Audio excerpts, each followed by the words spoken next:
The matter is not about why to love your hater. I with start up with a brain tattoo. You can be a history maker, or you can be liked by everyone around you. You can be boss.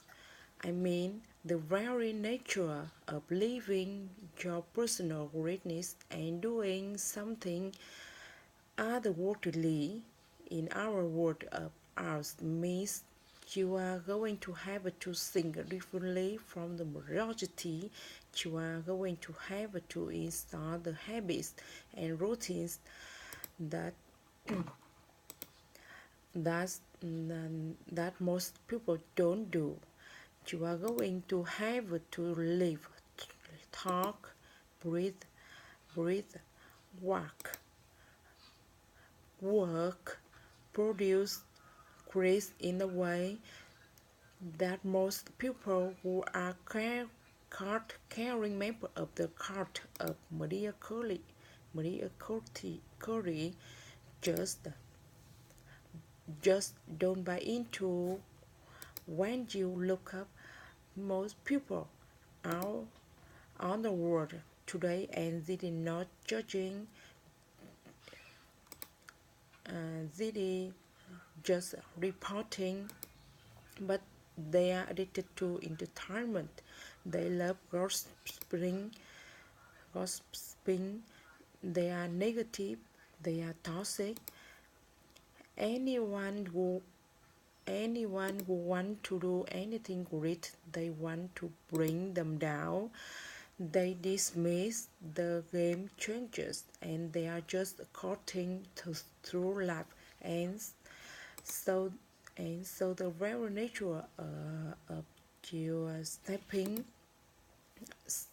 up your game, living your greatest potential, owning your craft, dominating your fields, and living a life that allegedly means you are going to have a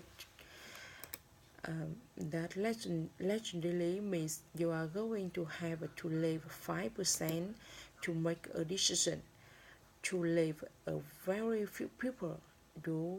And what does that mean?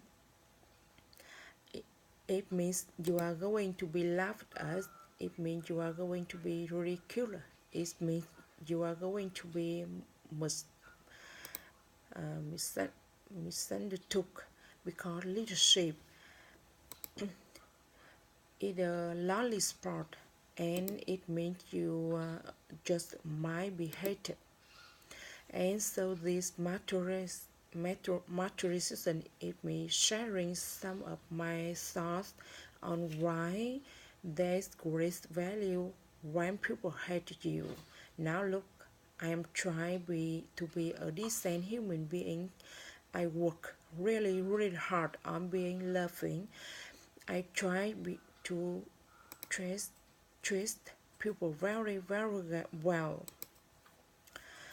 A lot of my interior work is compassion, living my values, operating from place of grace, forgiving people, and being the most living person in every room that I'm in. So please understand that the context for the materialism feels as important as being kind and decent and good, and operating from a place of your best humanity. So having said that, I think I think you are like me and you also want to do something great in your career, and you also are fighting for your lost dreams, and you also understand that maturity breeds cynics.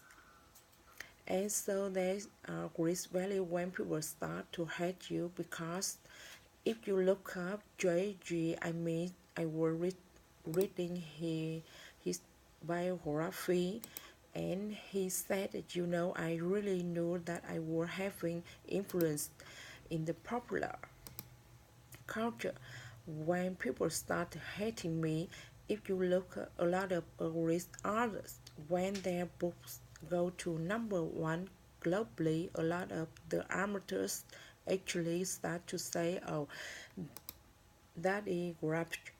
I could put them down. I watched a documentary last night on Step on the only the famous EDM electric dance music DJ was getting so much traction in the world right now, and he was talking about some of the comments that he see in the social media, and it was things like rap and boring and amateurish music and whatever.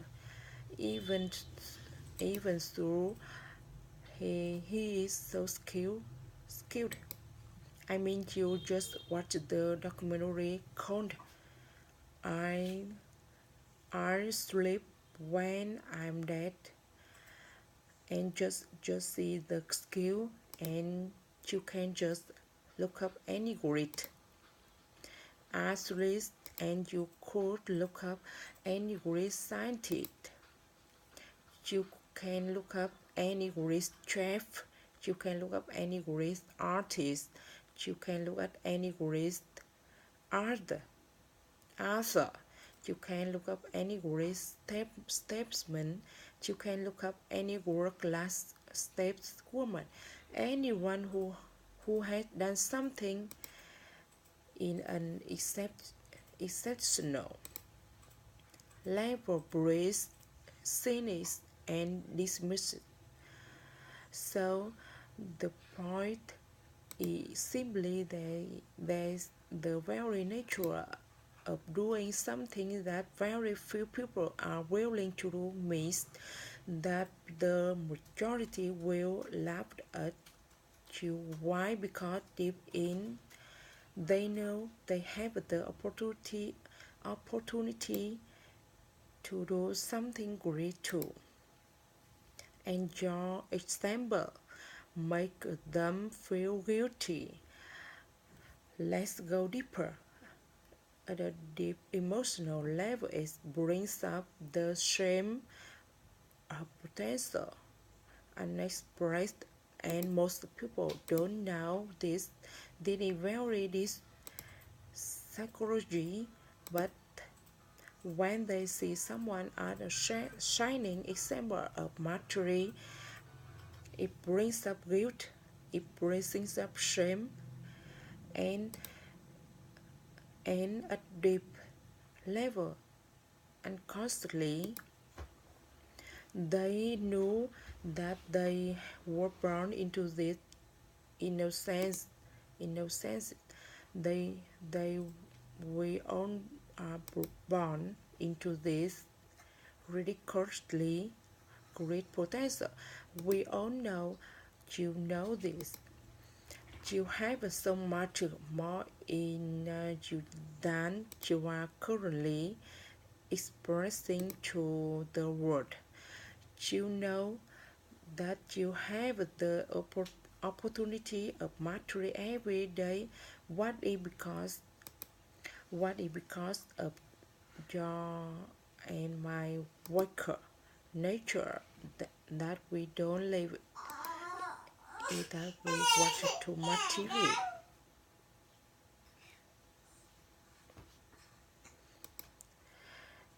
or that we gossip, or that we miss opportunities, or that we allow fear versus bravery to rule us the day, or that we don't install the habit of mastery.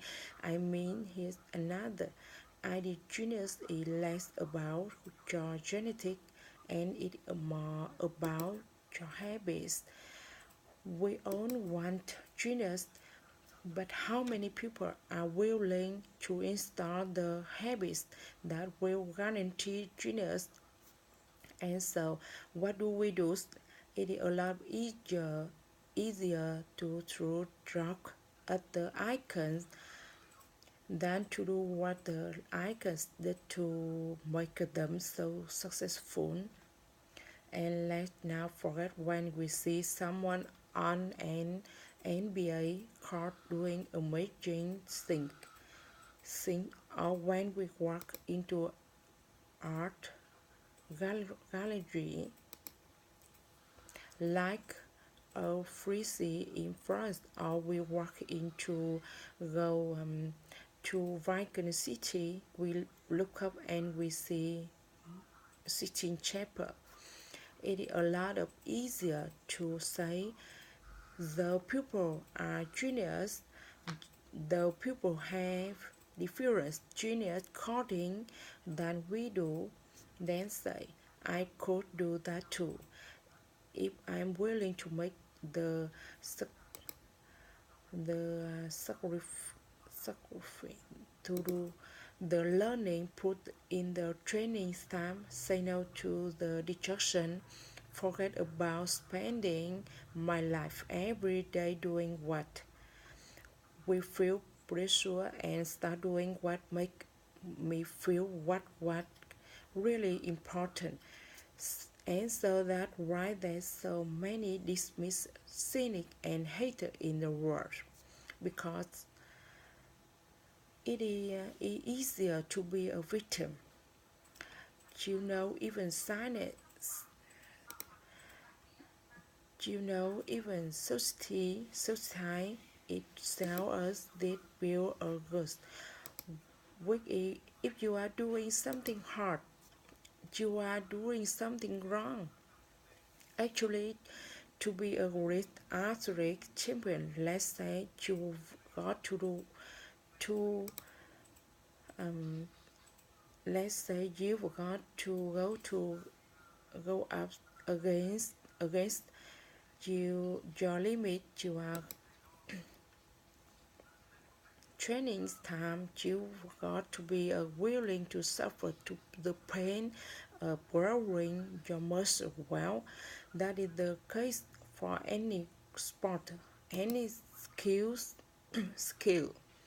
So you have the majority that look for a life of ease, watch the easy videos, hang out easy, hang out with the easy people, speak the easy conversations, do the easy work, and then you've got the right producer who read the difficult books.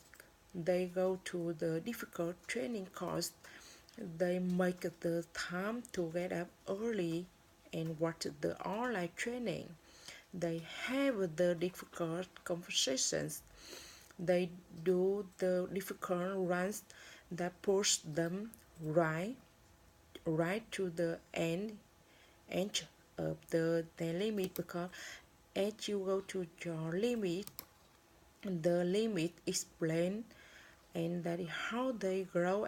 And so that that is why there's so few people and actually get to a place called world class.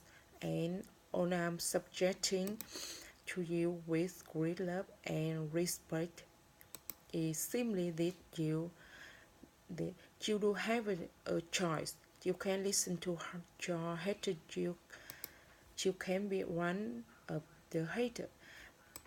You can join a victim heart. You can dismiss people who are doing great things, or you can reach into yourself and ask yourself, stand for the rest of my life.